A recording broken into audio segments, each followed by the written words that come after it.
देखो क्वेश्चन देखो क्या है।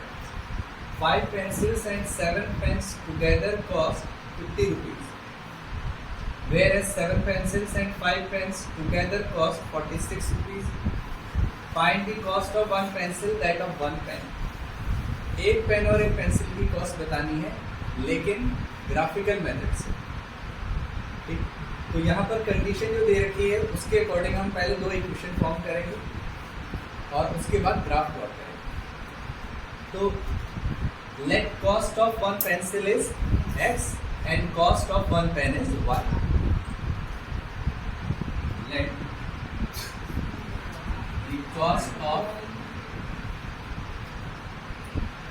one pencil rupees x and the cost of one pen is rupees y. तो एक पेंसिल का कॉस्ट अगर x रुपीज है तो 5 का कितना होगा, 5x हो जाएगा। So 5x plus and one pen का कॉस्ट y है तो 7 का 7y और दोनों का टुगेदर कॉस्ट है ₹50, so equals to, this is equation number 1।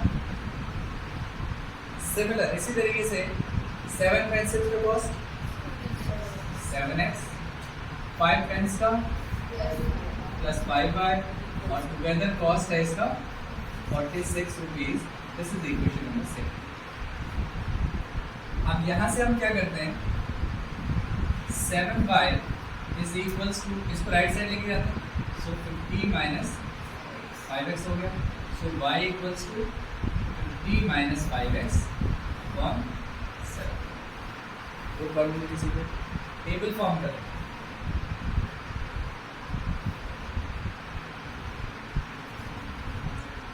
At least 3 points हम लोग यहाँ पे निकालते हैं। अब यहाँ पर x की क्या वैल्यू हम पुट करें, देखो वैल्यूज हमेशा ऐसे पुट करेंगे ताकि डेसिमल फ्री हो जाए, डेसिमल बना। तो अगर हम यहाँ पर x का वैल्यू 10 पुट करते हैं, तो 5 इंटू 10 इज 50, 50 माइनस 50 0 हो जाएगा, तो वैल्यू हमारे पास 0 है। तो इसकी वैल्यू, x की वैल्यू अगर हम 10 पुट करते हैं तो y हो जाएगा 0। और क्या वैल्यूज पुट कर सकते हैं, देखो 7 5 से 35 होता है। अगर हम x की वैल्यू 3 पुट करते हैं तो 5 3 से 15 हो जाएगा और 50 माइनस 15 इज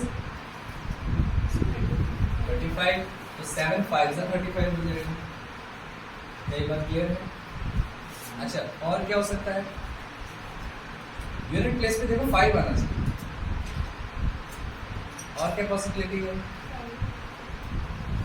हाँ नहीं, अगर 5 रखोगे ना तो 25 आएगा, फिर डेसिमल आ जाएगा।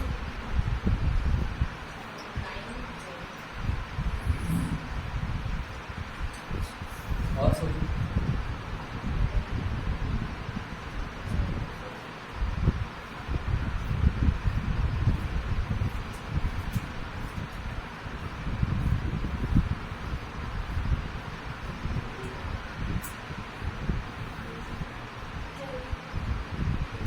देखो x का वैल्यू अगर हम 17 पुट करते हैं तो 17 5 से 85 और ये नेगेटिव का आ जाएगा, फिर ये आ जाएगा माइनस का, ठीक है। तो 85 माइनस का हो गया तो माइनस का 35 आ जाएगा, तो 7 5 से 35 तो माइनस का क्लियर है सभी को। देखो जहाँ तक हो सके पॉसिबल, जहाँ तक पॉसिबल हो सके आप इसको कंप्लीट वैल्यू निकालो, लेकिन अगर आपको लग रहा है कि सर मुझे ऐसे पॉइंट नहीं मिल रहे हैं तो आप डेसिमल में भी फाइंड कर सकते हैं, कोई प्रॉब्लम नहीं, उससे भी सही आता है, ठीक है। लेकिन इससे क्या है, थोड़ा सा ज़्यादा एक्यूरेट रिजल्ट आता है। यहाँ पर 5y equals to 46 minus 7x, so y equals to 46 minus 7x divide by 5। Table form करते हैं।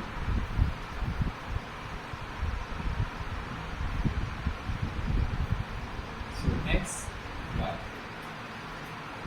x की क्या वैल्यू पुट कर सकते हैं यहाँ पे,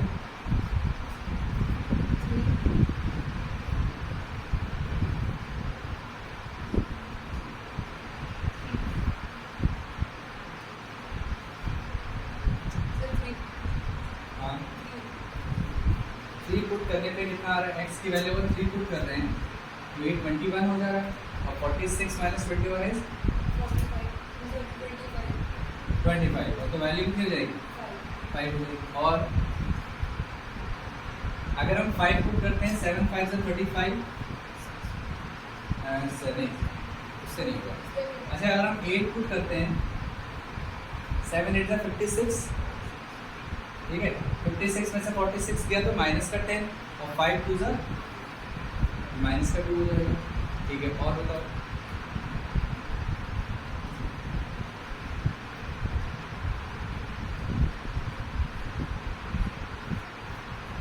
और क्या वैल्यू,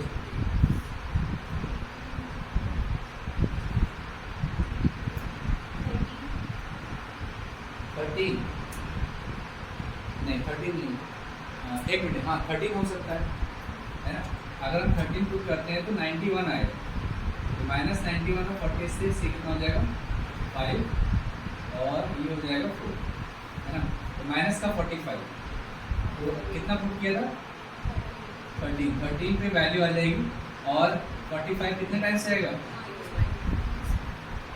-9 आ जाएगा, ठीक है। अब ये जो हमारे पास टेबल में जो वैल्यूज आई हैं इनको अब ग्राफ में प्लॉट करना है। तो इसके लिए देखो, यहाँ पर x की वैल्यूज जो है 17 तक है, ठीक है। तो सबसे बड़ी हमें x की वैल्यूज की, यहाँ पर भी देखो x 13 तक, तो x जो है हमें 17 तक चाहिए होगा, x काफी बड़ा चाहिए।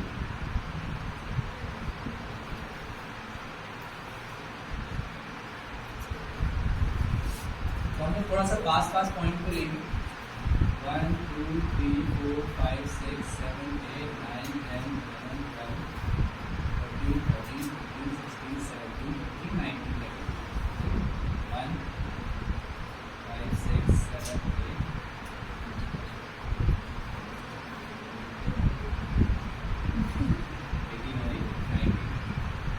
अच्छा माइनस एक्स भी है क्या, नहीं है, कोई नहीं है, तो ज़रूरत नहीं है, लेकिन फिर भी वैसे -1 -2 तक रिक्वायरमेंट नहीं है वैसे। अच्छा y में रिक्वायरमेंट है प्लस, हाँ कहाँ तक है, 5 तक, 1 2 3 4 5 6 7 तक बना लिया, 5 6 7, और नेगेटिव जो है y -9 तक है, नेगेटिव वाला जो है थोड़ा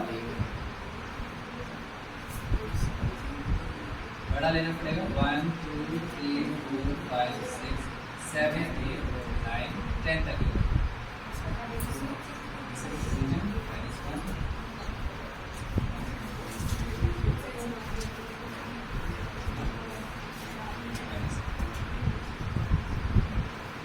10 x की वैल्यू है, y है 0, सो 10 एंड 0, ये हो गया फर्स्ट। 3 5, x 3 है, y हमारा 5 है, ये पॉइंट यहाँ पे आ जाएगा। 17 -5, ये हो गया 17 और -5, ये इस तरीके से यहाँ पे जाएगा, और इनको अगर हम ज्वाइन करेंगे तो इस तरीके से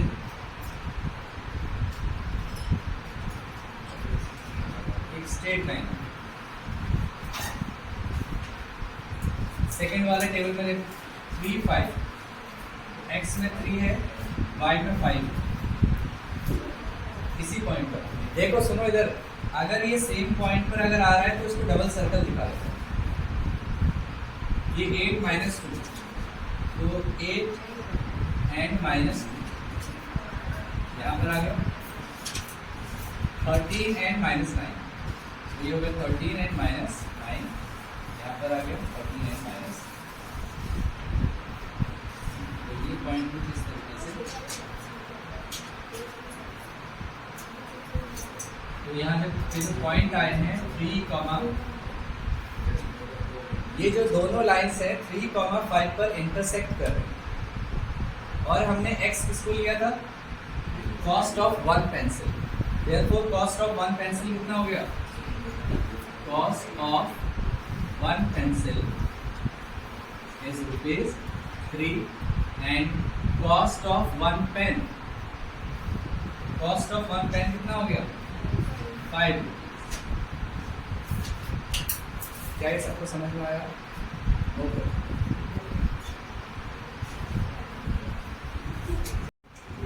अच्छा इधर देखो ये दो इक्वेशन दे रखी है, ये दो इक्वेशन गिवन है और इसमें बताना है कि कौन सा यूनिक सोल्यूशन है किसमें और किसमें इनफाइनाइटली मेनी सोल्यूशन है और किसमें नो सोल्यूशन। ठीक, तो ये क्वेश्चन में हमें दे रखा है कि किसमें इंटरसेक्टिंग एट अ पॉइंट आ रहा है, किसमें पैरेलल आ रहा है और किसमें कोइंसिडेंट आ रहा है। तो इसके लिए हम लोग सबसे पहले A1/A2 फाइंड करते हैं, कितना है 5/7। देन B1/B2 -4/6, ये कैंसिल हो गया, वैल्यू आ गई -2/3। तो स्टार्टिंग में देखो A1/A2 is not equals to B1/B2 आ गया। A1/A2 is 5/7 and B1/B2 is -2/3. So they both are not equal. तो कैसा सोल्यूशन हो गया? यूनिक सोल्यूशन हो गया, इंटरसेक्टिंग एट अ पॉइंट। क्या कहेंगे हम? Intersecting at a point. ठीक है। नंबर सेकंड इक्वेशन देखो, ये दे रखा है 9x + 3y + 12 = 0 + 24 = 0। तो फिर से यहाँ पर A1/A2 कोफिशिएंट का रेशियो फाइंड करते हैं। A1/A2 कितना हो गया 9/18, ये हो गया 1/2। Then B1/B2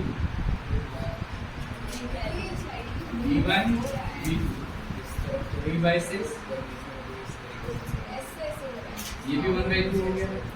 and C1/C2, this is C1, this is C2, C1/C2 12/24 cancel, 2 से गया, वैल्यू हो गया 1/2। तो तीनों ही इक्वल आ रहे हैं। तीनों अगर इक्वल आते हैं तो क्या रहता है? कोइंसिडेंट है। So here A1/A2 equals to B1/B2 equals to C1/C2. Therefore, coincident।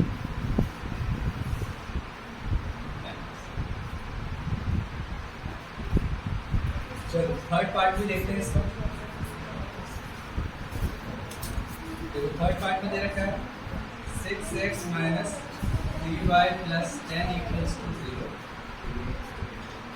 2x - 5 + 9 = 0।